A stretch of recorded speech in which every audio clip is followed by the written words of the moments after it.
So get to the sea, challenge yourself. How you do it? Break your own records. You are so busy breaking others' records. Only thing that you need to do is breaking your own records now. And that's the way you're going to please Mother Nature. I love this. My favorite author is not fully readable. So, yeah. Okay. So here we are. A life without challenge, a life without hardship, a life without purpose seems pale and pointless. With challenge comes perseverance. I'm sorry. Challenge comes perseverance. With hardship comes resilience, and resolve. With purpose comes strength and understanding. Terry Fells, in his famous book, The High Road, you would love to read it. So this is what it is. And then the 7 magics, how you challenge yourself.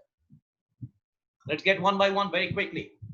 Excel, not compete. Competing is rubbing shoulder. You lose your energy. You create enemies. We do quite a lot in our schools and colleges. We don't empower people to compete with themselves. We'll give you prize if you break your old records. Your own records.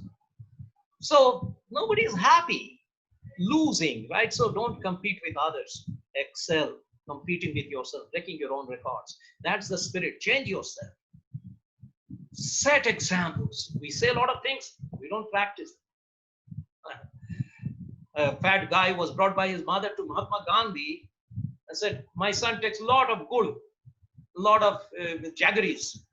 Sir, he respects you only. He only talks about Gandhi, Gandhi, Gandhi. You tell him not to take jaggeries. Mahatma Gandhi said, come after 1 month. 1 month? Why? Said, come after 1 month. And then after 1 month, this guy came and he called the boy and said, jaggeries are very bad. For last 30 days, I changed myself. I didn't take jaggeries because how could I tell you? Because I was so fond of it. The guy got convinced and stopped eating jaggeries because people will follow you if you follow what you preach, walk your talk. Third, doubt. No, decide. Right or wrong, decide now. Do you know indecision is also a decision? Don't suffer from the disease. The wrong decision, okay, make the decision because you will learn something. If you don't make a decision, you will be wasting your life. And don't say when you drive your car, let me take the right turn. That's the wrong thing. We only take. Other people give and we take. Why don't you say, make the right turn? So make your decision.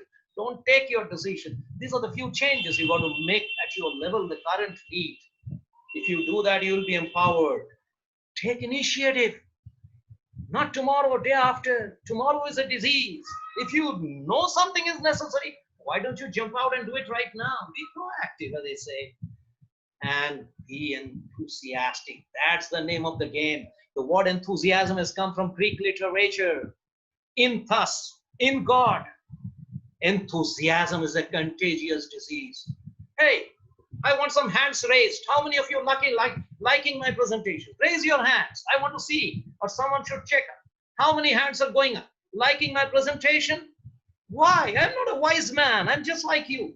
You are liking because I have enthusiasm. Hey, youngsters, doctors, engineers, professors, teachers, everyone. I met a doctor who took my leadership training for 3 months and met him after 6 months. And I said, what difference my training made to you? He said, Asit, I was a good doctor. I have become an enthusiastic doctor. I go to the houses of the patient. My life has changed. I'm enjoying living every moment. That's one thing that we must give a chance. Enthusiasm is important. Once again, bring the word problem consciously, but you have bid goodbye, so you have forgotten that word. Solve the problem. Hunt for resources. Last one. Yeah, you would love that. Be charismatic.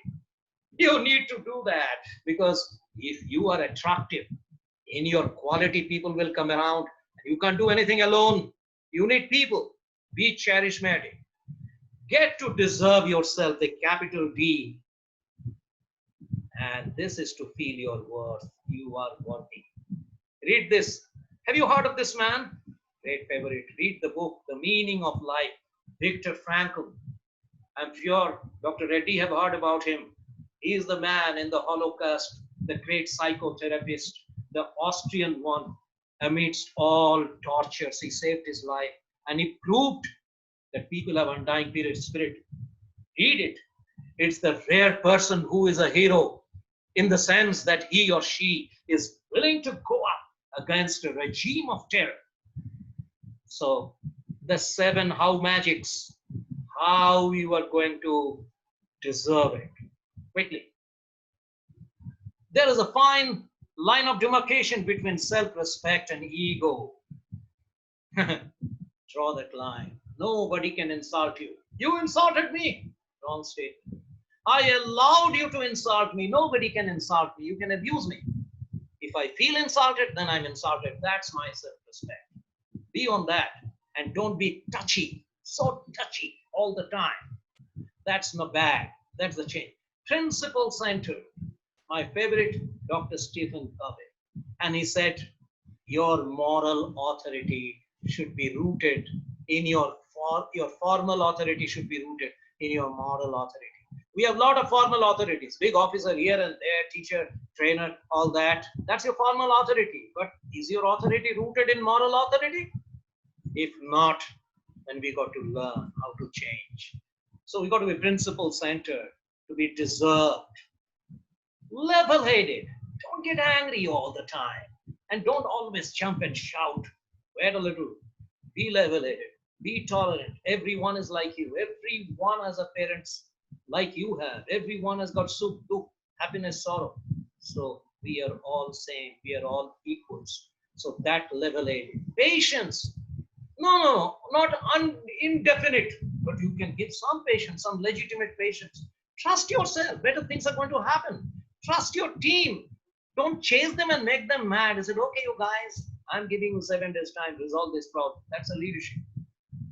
Then proactive. Be alert and responsive. Don't sit down in the car. If someone is stop the car, why don't you jump out as you are sitting by the side of the driver and solve the problem, clean the mess so that everybody can go. That's proactive. That's a requirement for all executives. MBA students, you would love this culture. Develop it right now, today, before it's too late. Concentrate. We are so preoccupied. This thing, that thing, mind doesn't concentrate. We are mind cluttered. There are ways declutter your mind. That's a big topic. Anybody has interest, you can reach me out privately. I have a lot of inputs to give to you. How to concentrate and declutter your mind. Japanese word Kaizen. Beautiful. Management students must learn it. I'm sure they have in good management institute like this one. Kaizen. Don't worry about big goals. Small, little goals. Small improvements. Every day. Journey of 1,000 miles begin with the first step. Take that little step every day and you will see that you have excelled. You didn't have to compete with anyone. You have already excelled. This is great. Explore yourself. Don't be in the corner. Ignite the spirit of adventure. I love Herbert Otto, who says, we are all functioning at a small fraction of our capacity. To live fully, we must learn to use things and love people. Adventure with lot of love, lot of joy. See what Einstein has to say. Insanity is doing the same thing again and again and expecting different result. Many people are insane. They do the same thing. They cannot do a new thing. They are tunnel thinkers. So explore yourself. 7 how magics. Let's go one by one. 7 how magics. All right. Expand. Go beyond your comfort zone. Vivekananda said expansion is life. Contraction is death. Love is expansion. Selfishness is contraction. Love, therefore, is the only law of life. So don't be selfish. Expand yourself. Love everything around. Forge ahead. Take a legitimate risk. Legitimate is the underline. Don't be mad. Take legitimate risk. It's important. Experiment. Why do not you try a new habit, a new method? How long would you keep doing? Have you heard? If you keep doing the same thing, you will keep getting the same results. Outing. Give a break. Break from the monotony. Excitement is the only thing that we need in life. Only thing. Check up. If anybody asks me, what is that one thing that you need in life? I'll say excitement. Constant excitement. If you can give me that, I don't need anything else. I will get everything done. 6, playfulness. how I'm giving this presentation. I'm not getting tired because I'm so playful. I'm playing with my voice, I'm playing with my words, I'm doing a lot of dramatics. So every work that we do it playfully. Friends are important. Make contacts, create your network, get a new genuine friends. You will open new areas. Many people join my training who are my co-passengers in the aircraft or in the train. I spoke to them, I made them friends, so they came in my seminar and they gave me a lot of money. Footprint of yourself. Lovely thing, little deep, very deep for a young person to understand, but not too deep as well. What legacy are you living in this world? Paramahansa Yogananda said beautifully, leave something which is not there on this earth. Create an epoch, create a new area. Today we are blaming Corona. When the vaccine will come, that man will be famous. Can he not be grateful to Corona for discovering the vaccine? The person who discovered penicillin is ever remembered. So carve your name on hearts, not on marble.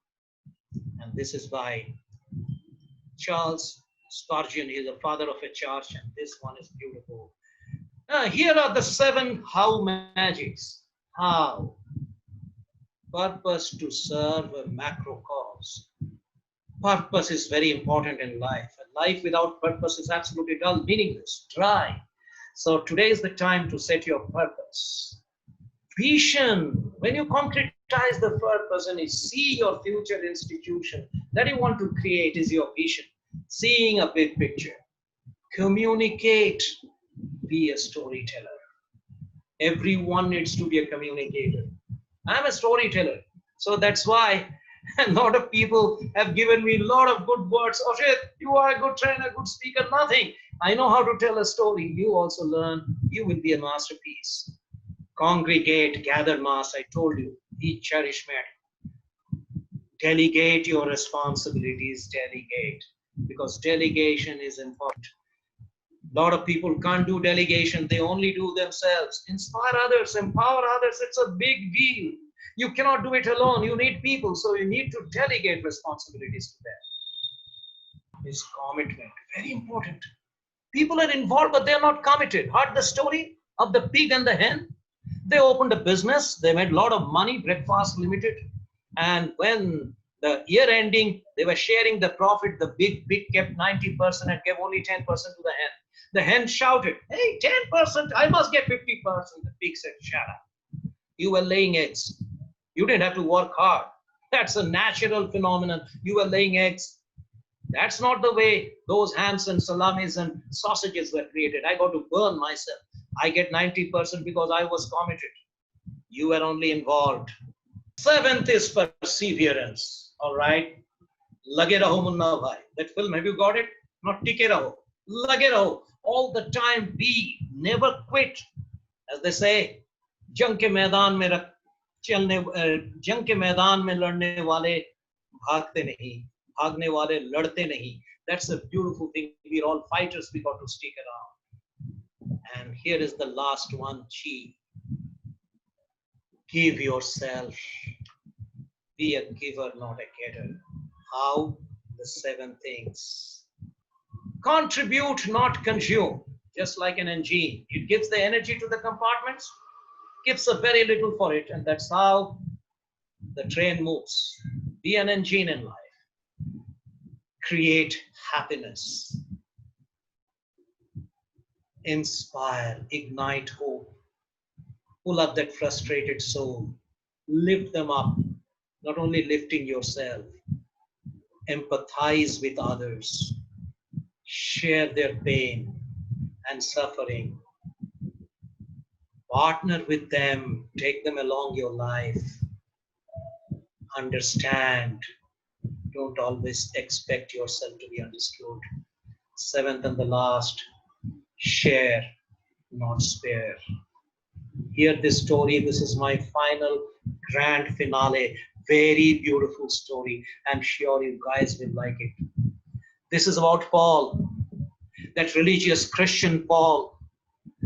On the Christmas Eve, He was sipping the morning cup of tea, sitting on the balcony of his new house on the first floor. He was saying, Jesus, you are great. Lot of things happened. The last year was so beautiful. Suddenly the calling bell rings. He goes up, opens the door. He knows this man. He was a white, well-tuned chauffeur of his elder brother, carrying a flower bouquet and a greeting card. Extends it to Paul and said, Merry Christmas, Mr. Paul. This is from your elder brother. Paul knows his elder brother, a great man. He said, thank you. And thanks to my elder brother, please convey to him in the evening I'll go to his house and we shall go to the church together. And I'm getting late. So he wanted to bid goodbye, but the man says, sir, where are you going? You haven't taken the Christmas gift. He brings out a keychain from the pocket and hands him over the keychain and says, please come out and see your beautiful gift, Christmas gift, sir. Your elder brother has sent you. Paul steps out and see that brilliant, big, showroom-driven car, big one, shining. He said, what? He said, that's yours, sir. That's your gift, Christmas gift from your elder brother. That's the only thing that was missing in my life. Paul's heart is about to burst. He quickly takes his bath, drives the new car, smelling the beautiful new smell of the couch. He parks the car outside in the parking station. His mind is there in the car, 9 to 5, 5 o'clock. Evening sun is reflecting on the street, on the car, and Paul approaches the parking station and he sees a scavenger boy, a poor young boy, standing and keenly inspecting the car. The boy is poor, torn clothes, but he is very smart. His eyes are shining. Looks at Paul, he becomes conscious and says, your car, sir? Beautiful car, sir. You must have bought it today. Absolutely beautiful. I was looking at it. Congratulations, sir. Paul gets so surprised and embarrassed. Bought it today? He didn't buy it. But he said, no, today is Christmas, so I will not be unkind to the boy. Politely tells him, yes, dear, this is a new car. This is my car, but I didn't buy it. What do you mean, sir? You didn't buy it? Yes. Today is Christmas. My elder brother has gifted it. The boy gets very surprised and absent-minded. He said, what do you say, sir? You didn't have to pay a chip to get the car. You got it for free. Your elder brother has gifted it. Tremendous, sir. Great, sir. Paul got more embarrassed, but he wanted to be more kind, being a proud owner of this car. He says, come on, son.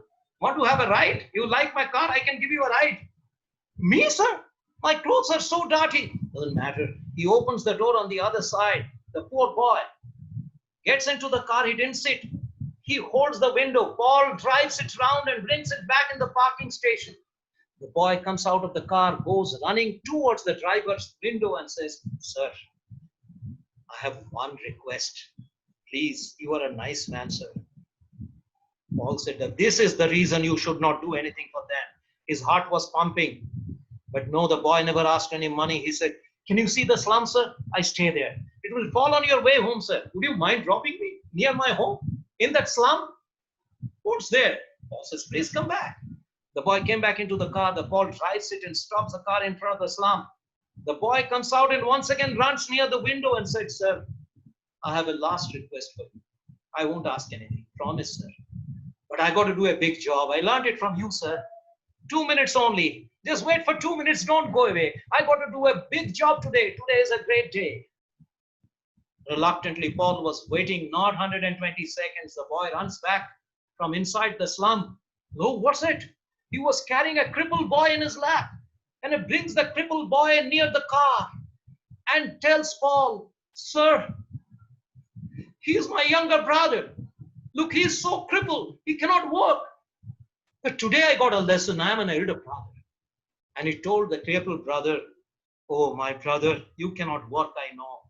But have faith in me because I am your elder brother. I will work very hard. There will be a Christmas in our life when I will give you a car.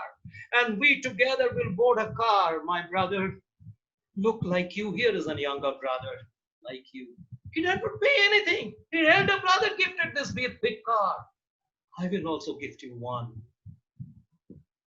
The story ends here. And so does my presentation, my friend. It ends with a wisdom just like know thyself. If If you know thyself, please remember, you've got to be an elder brother.